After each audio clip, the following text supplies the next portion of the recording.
Olá, seja bem-vindo a mais um SojaCast, o podcast da Cameira.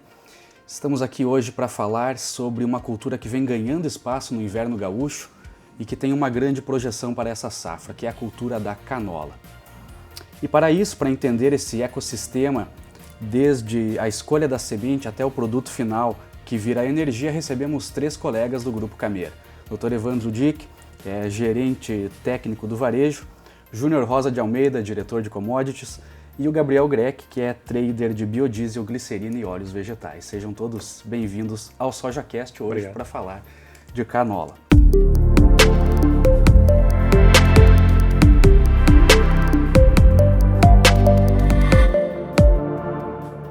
Bom, vamos começar pelo campo, entendendo um pouco da lida e do manejo dessa cultura. Evandro, a canola vem sendo chamado de soja de inverno. Por que ela cresceu tanto no Rio Grande do Sul e se tornou essa alternativa de renda real para o produtor gaúcho? Realmente, Richard, a canola vem tendo um crescimento muito expressivo aí nos últimos anos, né? Quando a gente olha para 5 anos para trás, 2021, nós tínhamos uma área de menos de 50 mil hectares aí no estado, né? Hoje a gente já está falando em algo próximo a 400 mil hectares no Rio Grande do Sul, né? Nessa safra 2026.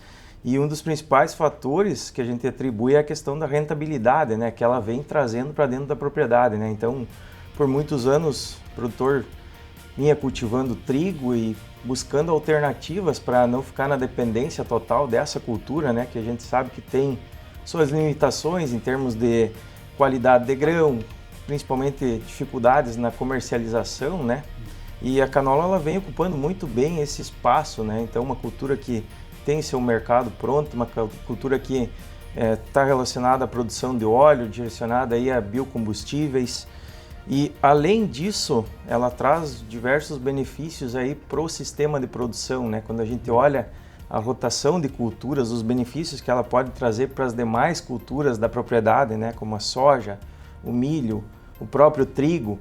Então, todos esses benefícios em termos de controle de plantas daninhas, controles de pragas que ficam mais facilitados quando a gente introduz essa cultura no nosso sistema de produção. Eu até ia te perguntar, antigamente o plantio e a colheita tinham certas dificuldades por conta da perda de grãos e do uso do maquinário correto, né? Como que a evolução da tecnologia, da escolha das sementes, enfim, ajuda, né, nesse plantio com precisão desde o princípio? Bom, partindo do princípio da semeadura, então nós tivemos grandes evoluções se a gente compara ao que a gente tinha lá no início, né, quando se começou o cultivo de canola no Brasil, né?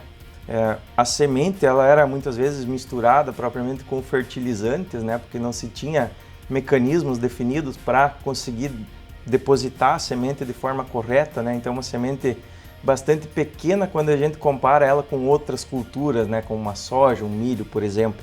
Então se existia essa dificuldade de distribuição, porém hoje a gente já tem então mecanismos que foram criados aí para deposição dessa semente, né? Então hoje, pensando numa semeadora de inverno, por exemplo, que é a de fluxo contínuo, que a gente diz, foram criadas aí uma caixa de sementes miúdas, então que a gente consegue estar adaptando nessas semeadoras, e o mesmo vale também para as semeadoras de verão, né? Então aqui a gente semeia soja, semeia milho, então nós adaptando um kit ali com disco e anel, nós conseguimos então fazer o ajuste para nós estar semeando canola com esses 2 tipos de semeadoras que são os principais que a gente utiliza hoje na propriedade, né? Então, tanto uma semeadora de inverno quanto de verão, e isso é fundamental, porque a gente está conseguindo então fazer uma regulagem adequada, a gente consegue fazer a deposição do número exato de sementes recomendado para cada material. Então hoje eu tenho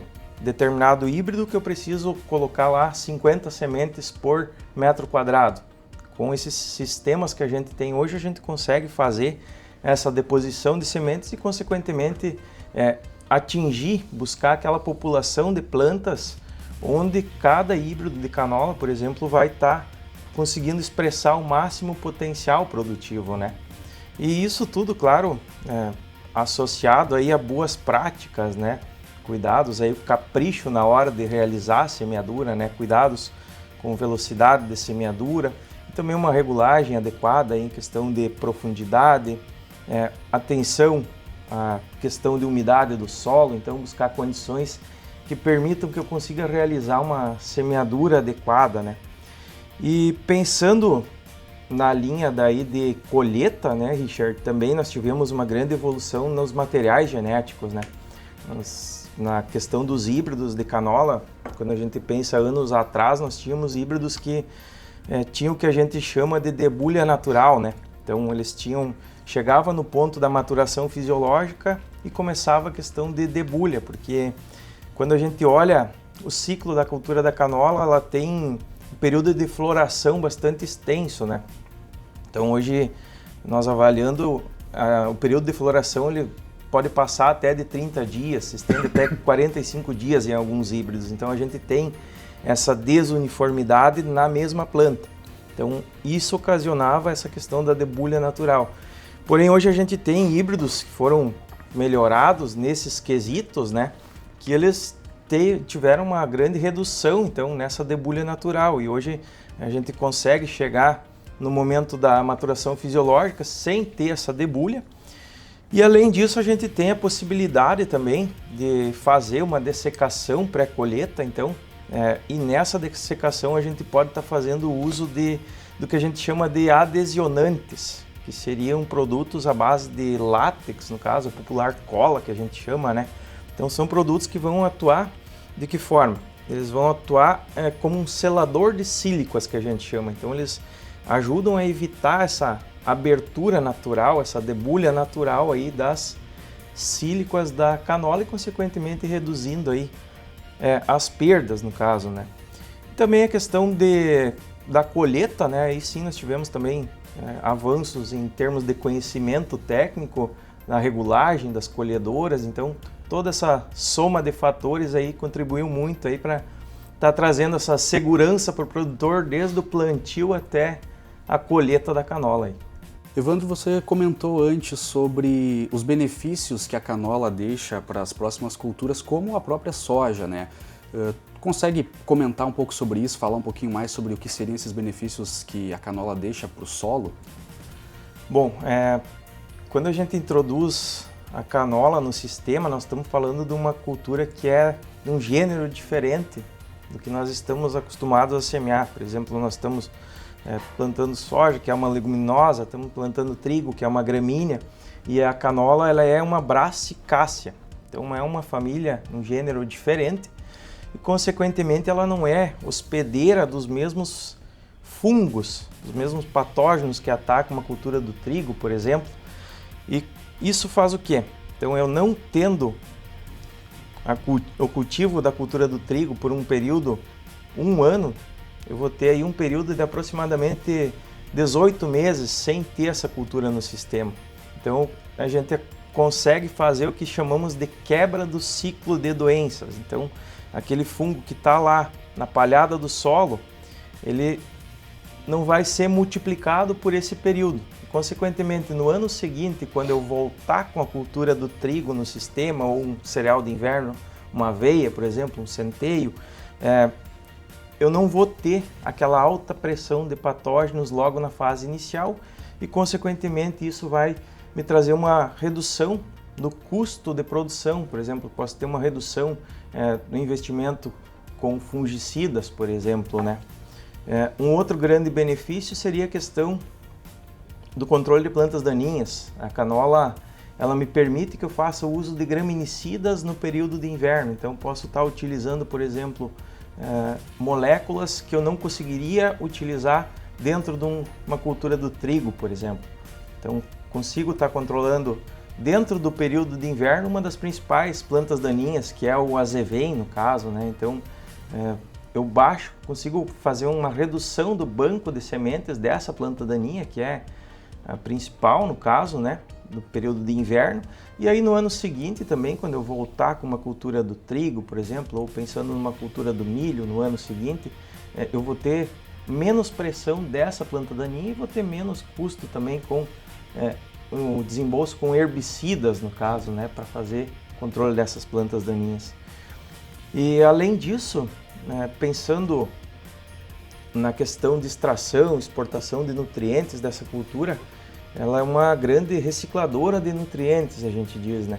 Então, principalmente quando a gente olha para potássio, uma cultura que extrai muito potássio do solo, porém ela exporta pouco com o grão, no caso, né? Então a gente consegue fazer essa ciclagem de nutrientes, né? Então, nutrientes que estão lá em camadas superficiais que outras culturas não conseguiriam trazer, ou utilizar, melhor dizendo, a canola consegue trazer dessas camadas e exportar pouco e disponibilizar para a próxima cultura, no caso, que vai ser a soja. Então a soja vai ter ali uma grande disponibilidade de potássio, por exemplo, na superfície do solo. E além também a questão do sistema radicular, né? Então estamos colocando ali um sistema radicular pivotante que a canola tem, né? Então ela vai trazer essa promoção, digamos, da desestruturação mais do solo, né? Fazer uma estruturação que vai permitir uma melhor infiltração de água no sistema. Então esses seriam os principais benefícios aí que nós podemos ter aí introduzindo a canola no nosso sistema de produção. Perfeito. E um outro ponto para abordar, para trazer para a parte prática ali da segurança do dia a dia do produtor, né? A questão das pragas ou os desafios na lavoura de inverno, traçando um paralelo aqui com o campo experimental da Cameira, né? Como que a gente tem evoluído e trabalhado, né, para conseguir ter esse entendimento e prestar essa assistência para o agricultor no dia a dia? Bom, como nós viemos comentando, a canola, assim como outras culturas, ela tem diversos fatores que podem interferir aí sobre a produtividade dela, né? Seja a questão da plantabilidade que comentamos, seja por ataque de pragas nessa fase inicial da cultura ou durante o ciclo, seja a presença de plantas daninhas, e são fatores que vão estar atuando ali, que vão reduzir o potencial da minha cultura. Então vai ter uma praga que vai reduzir o stand de plantas, uma planta daninha que vai estar competindo por água, luz, nutrientes, e o nosso objetivo como técnicos é minimizar os impactos aí desses fatores externos aí sobre o potencial da cultura. Então, e o nosso campo experimental ele vem justamente de encontro a isso, né? Então nós está testando tecnologias, testando soluções, produtos que eu consiga estar utilizando para evitar essa interferência dessas pragas, plantas daninhas, por exemplo, né? Então hoje no nosso campo experimental nós trabalhamos aí diversas linhas de pesquisa, linhas de manejo, digamos, né? Então, desde uma dessecação pré-plantio, desde escolha de híbridos, por exemplo, hoje nós temos diversas biotecnologias nos materiais de canola, né? Biotecnologias principalmente voltadas ao controle de plantas daninhas. Então, nós fizemos ensaios com esses híbridos e aí a gente consegue ver então qual que é o potencial produtivo de cada material de acordo com a época de semeadura. E juntamente com isso então identificar a melhor biotecnologia dentro de determinada biotecnologia de tolerância a um grupo de herbicidas, por exemplo, qual o material que eu consigo estar selecionando para determinada propriedade. Então, para atender uma demanda específica que o produtor tem, por exemplo, um problema com a presença de nabo durante o inverno, eu preciso escolher um híbrido que me traga tolerância ao grupo das triazinas, por exemplo. Então, para fazer o uso de um herbicida que eu consigo controlar o nabo dentro da cultura da canola. Essa seria uma das linhas que a gente trabalha.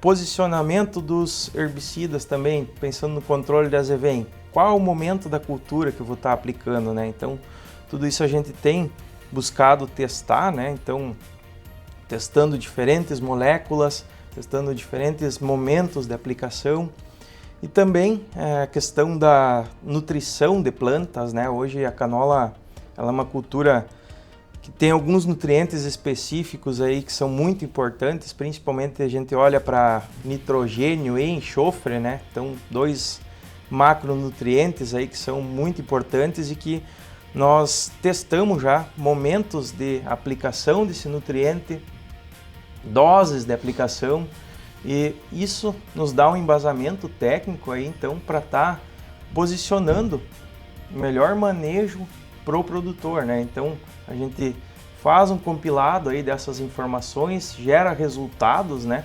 Baseados aqui na nossa realidade local, né? Então são dados de campo mesmo, e aí a gente passa essa informação aí para o nosso time técnico, então que vai estar levando a informação aí para o produtor, então essa informação de segurança que ele precisa ter aí para estar conduzindo uma lavoura de canola aí com segurança, no caso, e qualidade, né? A tecnologia global aplicada no contexto local, que é muito importante, né? Porque são várias variáveis nesse processo todo. Mas então é o avanço da tecnologia e o acompanhamento técnico que fazem a diferença e trazem essa segurança para o produtor. Fala um pouquinho do mercado aqui da nossa região, então. Júnior, esse retorno econômico da canola, numa comparação com o trigo, né? Como é que a gente pode traçar esse paralelo? E o que tem feito essa cultura ser uma opção financeira tão atrativa para o inverno gaúcho? Bom, Richard, esse é um dos pontos que tem feito os produtores tomarem a decisão de, nos últimos anos, virem aumentando a área de plantio de canola aqui na região. É muito em função dessa rentabilidade, em comparação com o trigo, por exemplo, que é a principal cultura de inverno, a cultura tradicional aqui da nossa região. A canola, nos últimos anos, ela vem entregando uma rentabilidade maior em função de que ela tem um custo de produção menor e ela gera também uma receita maior no sistema de produção do produtor. Nós já, como o Evandro falou, a gente já teve uma série de avanços na área agronômica. Então a canola hoje ela tem uma produção mais estável, ela tem uma produtividade média maior também. Nós temos hoje potenciais de produção maiores e ela vem mantendo um nível de custo também estável. Então, em comparação com o trigo, por exemplo, que nós temos médias muito variáveis de produção, de produtividade na região e onde nós temos um custo crescente nos últimos anos. Então, hoje, se a gente for comparar em níveis de custo por hectare, o produtor ele tem que... Hoje o custo está praticamente acima da média de produção da região, o custo por hectare de custeio de uma lavoura de trigo. E se a gente for pegar o custo da canola, por exemplo, nós temos feito pacotes agora, a gente chama os pacotes de insumos que nós operamos através de negócios de barter, que são trocas por insumos, né? Onde a gente faz uma relação de troca de produto por insumos. E esse barter ele tem variado um custo em torno de 14 até 18 sacos por hectare de canola, como custo operacional ali para insumos, né? Dependendo muito do nível de tecnologia que o produtor quer aplicar e do nível de produtividade que ele quer buscar. Então, como o Evandro falou, dependendo do nível de tecnologia que ele vai aplicar na sua produtividade, ele pode ter um custo maior ou menor, mas ele também vai ter uma produtividade maior ou menor. E a gente fala de um custo médio em torno de 16 sacos por hectare e uma produtividade média que chega aí a 32 sacos, 35 sacos por hectare nos últimos anos. E nós temos potencial aí, até nós tivemos o ano passado mesmo produtores que colheram praticamente 50 sacos por hectare de média em lavouras comerciais, né? Nós tivemos nas nossas áreas experimentais produtividades acima de 50 sacos. Então, se você for comparar esse custo médio de sacos por hectare, 16 para uma produtividade que pode chegar até 50, e colocar que também em termos de preço, comparando trigo com canola, a canola hoje tem praticamente o dobro do preço do trigo, na saca de 60 quilos. Então ela entrega uma renda maior por hectare e também um custo menor. E isso traz rentabilidade, traz dinheiro para o bolso do produtor. Além de todos esses benefícios que o Evandro já citou para todo o sistema produtivo, também nós temos principalmente o custo econômico, porque o que leva o produtor a tomar uma decisão é prioritariamente o retorno econômico da cultura. Se a cultura não dá retorno, é isso que tem feito o trigo perder muita área na região. Então o retorno econômico da cultura do trigo, nos últimos anos, ele vem caindo. E o risco associado à cultura é muito maior. Os riscos associados à cultura da canola hoje são menores e tem condições de a gente mitigar esses riscos, digamos assim. Perfeito. Eu ia comentar justamente o mercado aquecido.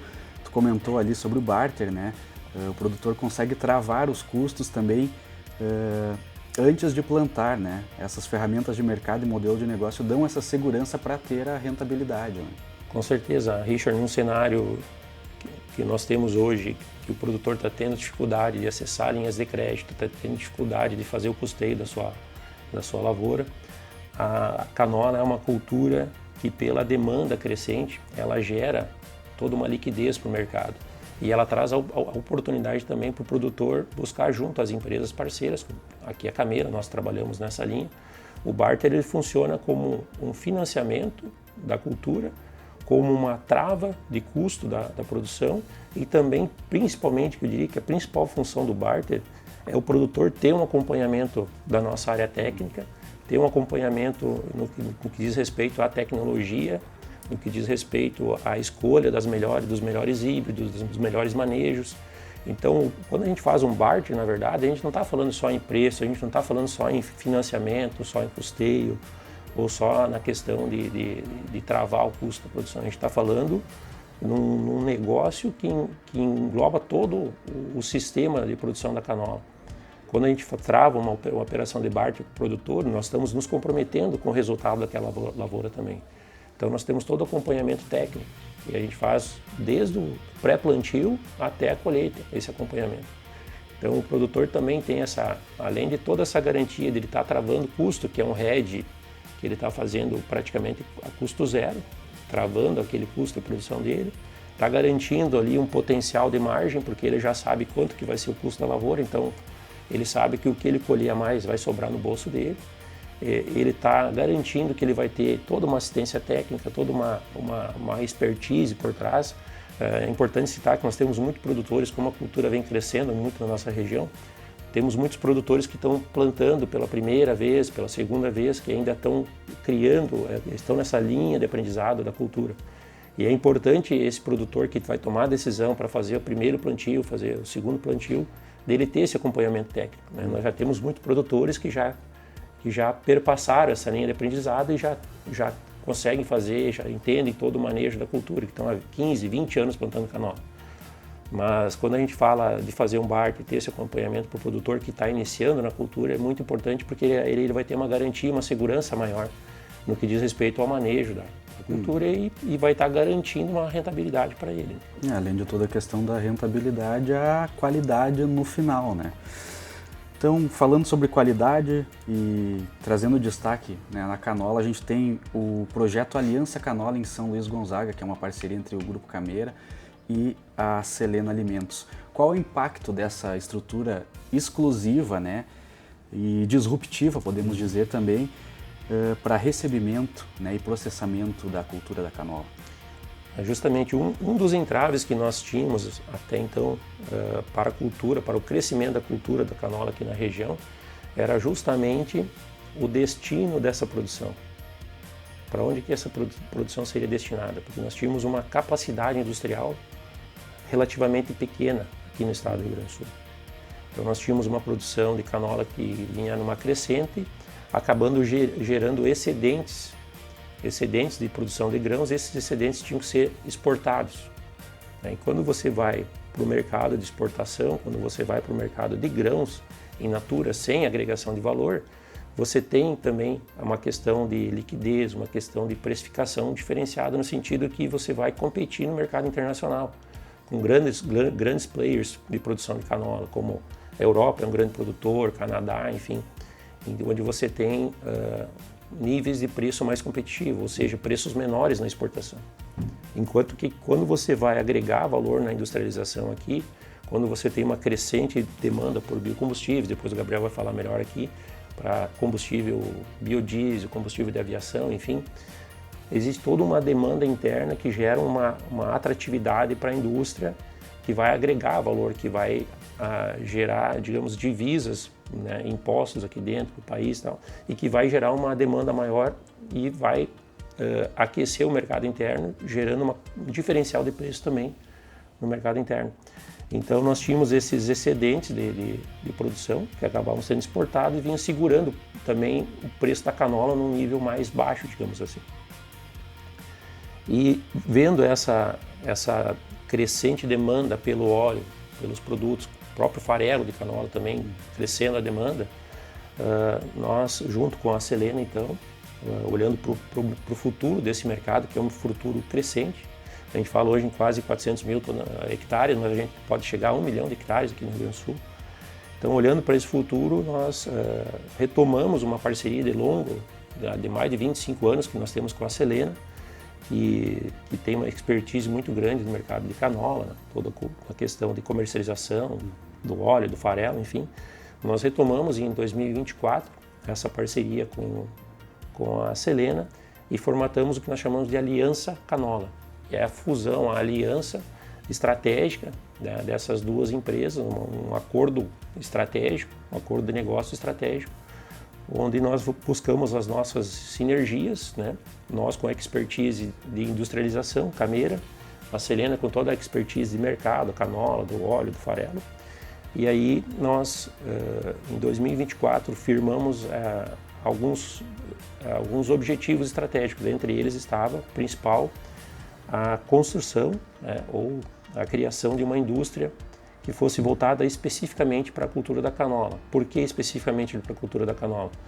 Porque um dos entraves que nós tínhamos também para o consumo, principalmente farelo e óleo de canola no Rio Grande do Sul, no Brasil, era que nós não tínhamos nenhuma linha de produção, nenhuma indústria dedicada exclusivamente para canola. Então nós tínhamos produções intermitentes. Nós tínhamos algumas produções que ocorriam logo após a safra, depois na entre-safra, e eram indústrias que estavam operando também soja, estavam operando outros grãos, e que paravam a produção desse outro grão para fazer um período de canola, fazia 1 mês, 2 meses, 3 meses de canola. Então esse mercado de farelo tinha 2, 3 meses de suprimento e depois não tinha. Grandes consumidores de farelo começaram a utilizar o farelo de canola nas suas linhas de produção de rações, mas logo tinham que descontinuar e mudar todas as formulações porque faltava a oferta do produto. Sim. Então nós, olhando para esse mercado crescente, 2025 nós inauguramos, já um ano depois de firmar a nossa parceria, em julho de 2025 nós já iniciamos o processamento na nossa linha exclusiva para industrialização de canola em São Luís Gonzaga, e desde lá a gente tem uma estabilidade maior na produção e na oferta de farelo e óleo. Isso traz uma maior segurança para os consumidores também, de que não vai faltar o produto. Também ajuda a toda a cadeia a absorver mais desses excedentes de produção que nós vamos gerar. Então, com 400 mil hectares, nós temos um potencial enorme de produção, né? 380 mil, 400 mil hectares. Nós temos um potencial enorme de produção de grãos. E quanto mais a gente industrializar aqui, né, mais a gente vai conseguir agregar valor nesses grãos. Então, eu acho que o principal benefício dessa linha que nós temos hoje, ela está processando em torno de 650 toneladas dia. A gente vai fazer agora uma ampliação nela para a próxima safra, que deve ocorrer em outubro. Então, a gente deve fazer uma parada em julho, agosto, e a gente deve ampliar ela de 650 toneladas dia para 900 até 1.000 toneladas de canola por dia, já para atender a demanda do ano que vem, onde a gente vai ter na próxima temporada, a gente vai ter um potencial de processar até 300 mil, 330 mil toneladas de canola na nossa linha de São Luís Gonzaga, em parceria com a Selena. E isso traz maior liquidez para o mercado, maior demanda, maior oferta de óleo, maior oferta de farelo. Então faz com que toda a cadeia de canola, digamos assim, se fortaleça, né? Uhum. Perfeito. Eu acho que seguimos falando de indústria, então, né? Gabriel, olhando para a indústria, o grão da canola ele entrega quase o dobro de óleo, né, do que a soja. O que esse rendimento representa, né, no esmagamento para o mercado de óleos? Muito bem, Richard. Complementando então tudo que o Evandro e o Júnior já nos colocaram, né? Eu acho que o principal ponto dessa resposta ele já vem na pergunta, né? A canola ela praticamente tem o dobro ou até mesmo mais de percentual do que o dobro do que a soja, né? Então isso é o principal ponto e traz a relevância dessa cultura para os biocombustíveis, para a cadeia do óleo, né? Eu afirmo que o biodiesel proveniente do óleo de canola ele se torna um biodiesel ainda mais sustentável. E por que disso? Quando a gente for avaliar esse percentual de óleo, e se a gente for avaliar as movimentações de cargas, por exemplo, para você fazer o esmagamento de soja e fazer o esmagamento de canola, nós estamos falando em metade de movimentações de caminhões para você conseguir o mesmo percentual de óleo que a soja, né? Então, é algo bem relevante a ser pautado, né? Outro ponto é que, com a mesma capacidade de esmagamento que eu tenho numa linha de soja, eu novamente volto a ressaltar, consigo fazer o dobro de óleo de canola. Então também estou diluindo custos, né? Estou diluindo um custo de energia, estou diluindo um custo operacional. Então por isso sim a canola ela vem sendo muito efetiva e muito importante, né, no processamento industrial. Perfeito. A legislação brasileira vem aumentando a questão da mistura obrigatória de biodiesel no diesel comum, né, através do programa Combustível do Futuro. Como que a canola entra? Eu acho que já tem um pouco, né, da resposta na tua fala anterior, mas como a canola entra como peça-chave nessa expansão que vem acontecendo? Um ponto que a gente costumava muito a comentar, né, quando a gente falava em ampliação da cadeia de biocombustíveis do percentual, né, do biodiesel em si, a soja sempre foi a principal matéria-prima e continua sendo a principal matéria-prima, né? Ela responde aí por mais de 70% da matéria-prima para a fabricação de biodiesel no Brasil, né? E sempre se havia esse conceito, vamos processar mais soja, vamos ter mais geração de farelo, né? Sempre existia essa preocupação, enfim, esses detalhes que a cadeia vinha projetando e conversando, né? E por que a soja tem esse potencial? Porque é a maior commodity brasileira, né? Muito dela ainda é exportada.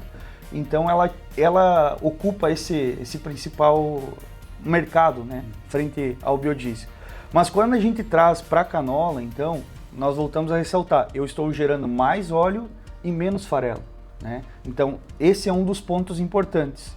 Outro ponto importante é que a gente tem essa demanda efetiva, nós temos a previsibilidade de crescer o percentual de adição do biodiesel no diesel. Então nós vamos precisar de mais óleo, nós vamos precisar de mais alternativas.